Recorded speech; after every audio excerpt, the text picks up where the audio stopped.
You've mentioned a lot of problems with redistricting. Wouldn't a solution to the problem be simply to repeal the statute that requires the congressional seats be districted? That you could elect all the members of Congress at large from the state? Do you see any advantages or disadvantages to going back to that approach, which has been the norm in many times in our history? There have been times in American history where there have been at-large districts, although we've seen them decline seriously in the modern American system. And again, I think that goes back to the sense that people want to see someone accountable for their needs. And by having that one person who you can turn to and say, maybe all of Congress is bad, but I have hope in this one person, then that's something the American people look to. So the parts are greater than the whole? Well, Somehow you take a group of congressmen and they're terrible, but if you slice them into 435 pieces, the one that you're getting is going to be good? Well, I would Don't say, you have a better shot if you vote for 10, that maybe one of them might turn out okay? well, I would say the one thing is it's what the American people want. Now, there are values to at-large systems. But I think, again, that really built into America's political culture is this sense of accountability. We see there have been elections where there have been serious turnover.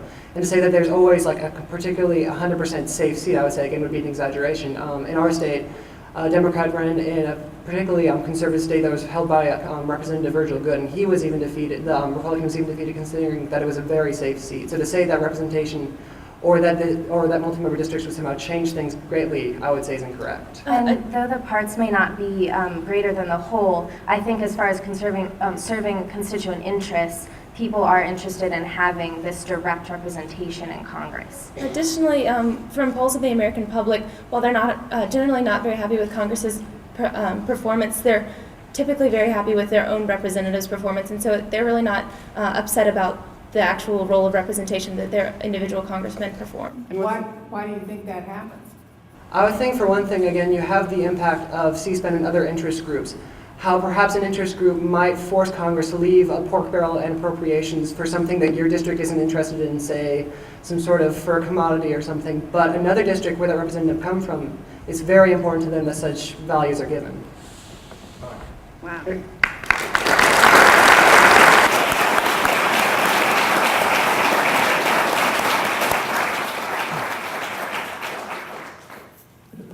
Well, you certainly have shown why you're in the top 10 by your performance before us today. I thought your presentation was really excellent. I think one of the things that was unusually good about your presentation that you very, very rarely see in an opening presentation is that you actually evaluated some of your own arguments. So you would say people have proposed that a commission would be one way that you could resolve gerrymandering. A lot of people think, well, that's fine. But you immediately said, well, but this is not a silver bullet. So you evaluated. Not only did you raise an issue, but you would say, well, here's an issue. Just because you raise it doesn't mean you necessarily agree with it, and you've evaluated it. So you sort of presented both sides, but you've also told us where you are, and I think that's very unusual, very good. I think there was many good points about why you think we have the two-party system, and you've identified this issue that's been raised in the question as the cause of that. You had a lot of discussion about and knowledge about situations in other countries. That was very good. References to primaries, I thought that was great. The question I asked you about multi-member districts, I hadn't really thought about the accountability issue. I thought that was a very astute response to that. And I also thought it was very astute to say, well, no, the other countries are becoming like us, not because they're so much like our system, as maybe it's because of mass media. And I think there's a lot to be said for that point. I think it was very insightful. So I think you were really very fine. I just want to raise a couple of small points because hopefully that might be helpful to you somewhere down the road. When I asked, why other countries follow maybe the way we're going, well, the statement is made, well, they see something that maybe that they like, and that's true. But my question is, well, what is the something that it is that they like?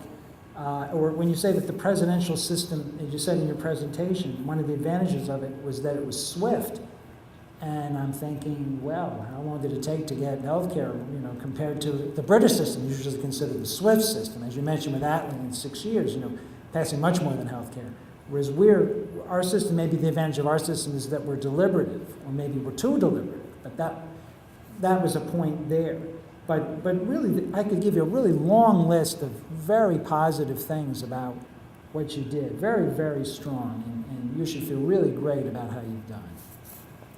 And I'd like to point out some of those. I thought your description of the non-competitive seats was very interesting, and